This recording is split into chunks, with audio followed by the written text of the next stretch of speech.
Back to the pitcher. They'll try to turn two. Bad throw! Herrera's in. Everybody's safe. I got to be honest, JD. I was a little surprised Seacrest tried to turn two and didn't get that runner between third and home. Pitchers have a hard time committing to that play because there's a big run coming down the line from third base. It's the right decision, but horrible execution.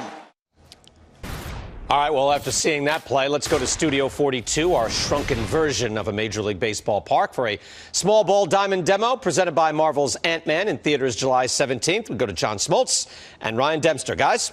Yeah, we're two pitchers here that have gone through this play in spring training at so many points, and it's hard to duplicate the game action in spring training.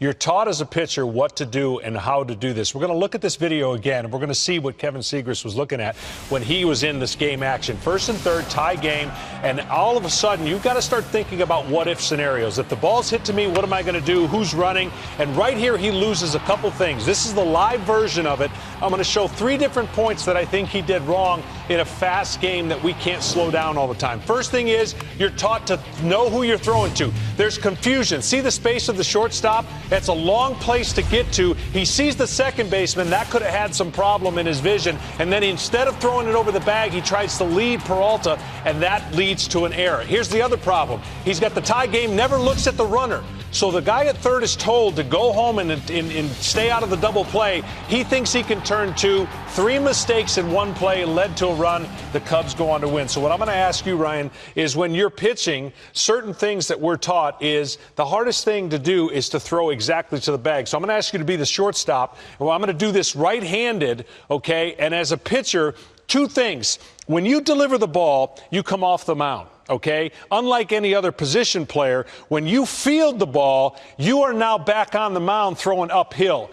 You're told and taught to know who your fielder is that you're throwing to and to throw the ball over the middle of the bag. Here's the problem. As Ryan goes back to shortstop, I field the ball. We don't have a second baseman, but I see too much of a gap. Ryan comes to get and I'm trying to lead him. Next thing you know, he's gone over the bag, and that's what Seacrest was having a trouble doing. So when you're a pitcher trying to slow the game down, you got to know time and space. You got to know who's running from the hitter's point.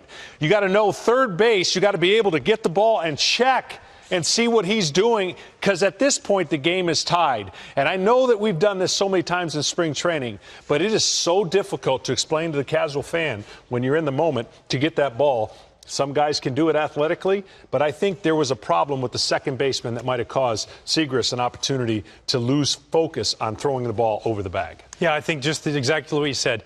Having that confidence and understanding that that guy is going to be there. There's a reason when you go like this, me and you, I know who I got. So even if things speed up, all I got to do is throw it over the second base bag, and that's the responsibility of the infielder who's supposed to be covering to be there. And if he's not there, at least I know I made my choice to throw it where I'm supposed to throw it. That's over the second base bag, and give that guy a chance to turn that double play. Well, I know you don't like the term small ball, Brian, but that's small ball. Back to you.